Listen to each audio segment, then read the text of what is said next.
సిబ్బంది పైన దాడులు వెంటనే ప్రభుత్వ వైద్య సిబ్బంది పైన దాడులు వెంటనే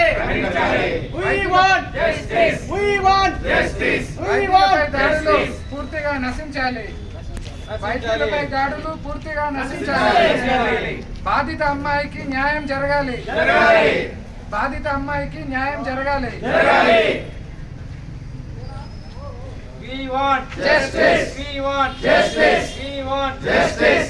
బాధిత అమ్మాయికి న్యాయం జరగాలి. బాధిత అమ్మాయికి న్యాయం జరగాలి. మేము ఈ ర్యాలీ చేయడానికి ముఖ్య కారణం మీకు అందరికీ తెలిసిందే.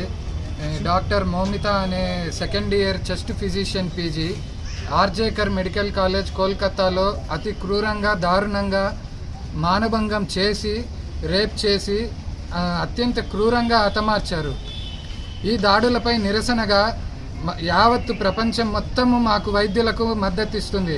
ఆల్ ఓవర్ ఇండియా మొత్తంలో ఈ దాడులను ఖండిస్తూ ఈరోజు పొద్దున 6 గంటల నుంచి రేపు పొద్దున 6 గంటల వరకు అన్ని వైద్య సేవలను ఓపీలను బంద్ చేయాలని మా ఇండియన్ మెడికల్ అసోసియేషన్ ద్వారా మేము ఈ ర్యాలీని నిర్వహిస్తున్నాము.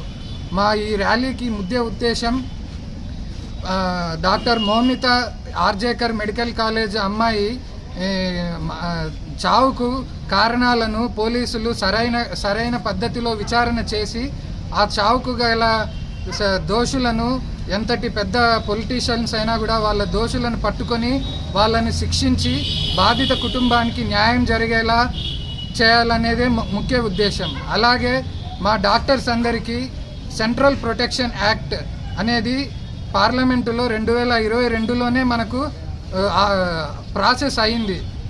కానీ అది ఇంతవరకు పేరుకు మాత్రమే ఉంది. ఆ సెంట్రల్ ప్రొటెక్షన్ యాక్ట్ అనేది ఎప్పుడైతే మాకు రాతపూర్వకంగా ప్రభుత్వం నుంచి మాకు ఉత్తర్వులు అందుతాయో అంతవరకు వైద్యులు ఈ ఉద్యమాన్ని కొనసాగించాలని నిర్ణయించుకున్నారు. అలాగే అన్ని గవర్నమెంట్ హాస్పిటల్స్ ప్రైవేట్ హాస్పిటల్స్ అన్నిటినీ సేఫ్ జోన్లో ఉంచాలి. సేఫ్ జోన్లో మా ఎయిర్పోర్ట్స్ లాగానే హాస్పిటల్స్ అన్నిటినీ సేఫ్ జోన్ లాగా పెడితే ఆ సెక్యూరిటీ మాకు బాగా ఉంటుంది.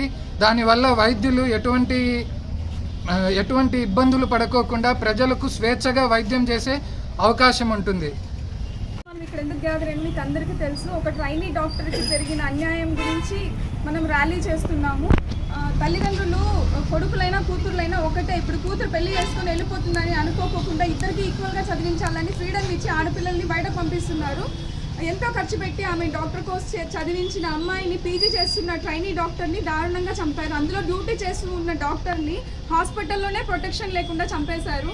సో అలాంటి ఆమెకు ఒక కాంపెన్సేషన్ ద్వారానే కాకుండా నెక్స్ట్ ఇలాంటివి ఎప్పుడు జరగకూడదు. అమ్మాయిలు బయట ఫ్రీడమ్తో తిరగాలి అని ధైర్యంగా పంపించాలి. మా తల్లిదండ్రులు కూడా ధైర్యంగా పంపించాలి అని ఉండేలా మనము వాళ్ళకి పనిష్మెంట్ ఇప్పించాలి. So thank you.